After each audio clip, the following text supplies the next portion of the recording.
大家好，这期视频是关于北新华街东侧胡同的最后一期，介绍一下东松树胡同和东中胡同。由和平门路口往北，路东第一条胡同就是东松树胡同。东松树胡同呈东西走向，东起兵部洼胡同，西至北新华街，全长311米。明代称松树胡同。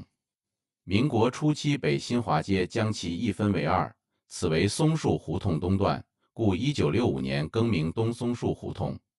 前面视频我们已经介绍过西松树胡同，那里老房子已经不多了，而东松树胡同保留的还算完好，胡同格局基本没变。曾在东松树胡同里居住过的最有名人物当属诗人徐志摩了。1924年春，徐志摩在石虎胡同创办了新月社，后又与一些志同道合的朋友，在松树胡同7号创建了新月社俱乐部。参加者主要有胡适、徐志摩、张君丽、丁文江、林长民、林徽因、陈锡营、梁启超等社会各界名流。新月社的前身是朋友们的聚餐会，从聚餐会产生新月社，又从新月社产生新月社俱乐部。新月社早期最重要的社会活动是1924年4、5月间迎送泰戈尔访华。当时新月社同仁几乎全体出动，联系主持各种集会、演讲及接见活动。泰戈尔访华使新月社的名字及社团活动公开化，产生了很大的社会影响。1927年之后，新月的活动中心从北京移至上海，以经营新月书店和编辑刊行新月月刊和诗刊季刊为主。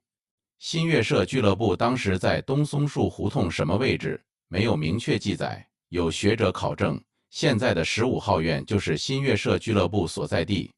1949年后，此院曾是甘嗣祺、李珍夫妇住所。甘嗣祺是开国上将，1964年去世。李珍是开国少将，唯一的一位女将军。15号院同时占据了东松树胡同的北侧和东中胡同的南侧，里面建起了楼房，院里一棵大树高耸入云，院墙上布满了铁丝网。徐志摩住在松树胡同的这段时间，除了继续自己的文学事业外，还经历了一场惊世骇俗的恋情，与才女陆小曼坠入了爱河。1926年10月，两人成婚。1931年，当徐陆二人的感情出现裂痕时，徐志摩在给陆小曼的信中写道：“你不记得我们的翡冷翠一夜在松树7号墙角里亲别的时候？”可见，对于徐志摩来说，松树胡同7号的那一夜是如此的浪漫温馨和刻骨铭心。现在很多人说起徐志摩，往往在他和张幼仪、林徽因和陆小曼3位民国知名女性的关系上粉墨重彩，洋洋洒洒。但抛开这些，徐志摩是民国时期无法绕开一位文人。除了发表新诗，他对事情、对国家预言的文章，从后世看很是精准。徐志摩曾受自己英国导师罗素的影响，对苏俄抱有好感。1925年，徐志摩去意大利，途经苏俄，在莫斯科游览3天。这3天使他的苏俄梦幻开始破灭，并在后来的文章中将苏俄称之为雪乌海。1931年，徐志摩由南京乘飞机飞往北平，因大雾影响，飞机于中午12时半在济南党家庄附近触山爆炸，因而遇难。随后新月社活动日衰。1933年6月，新月杂志出至第4卷第7期后停刊，书店为商务印书馆接收，新月社便宣告解散。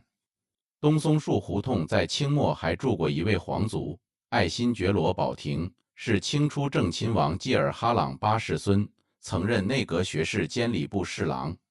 在政治上，宝廷与张佩伦、张之洞、邓承修、陈宝琛等人一起敢谏直言，共襄国事，被世人称为清流党。后因纳江山传继为妾，自请罢官，隐居在北京西山，著有《偶斋诗草》，多记北京名胜。他对诗歌的贡献在于直接推动了清代文学开始向通俗化发展。光绪13年，他在诗序中明确讲到，当时全家从旧刑部街迁至松树胡同，并留下了赞咏松树胡同桥东枯松的诗句。东松树胡同的北侧是东中胡同。胡同形成于明代，《京师五城坊巷胡同集》记载为中街，清代其名称沿用。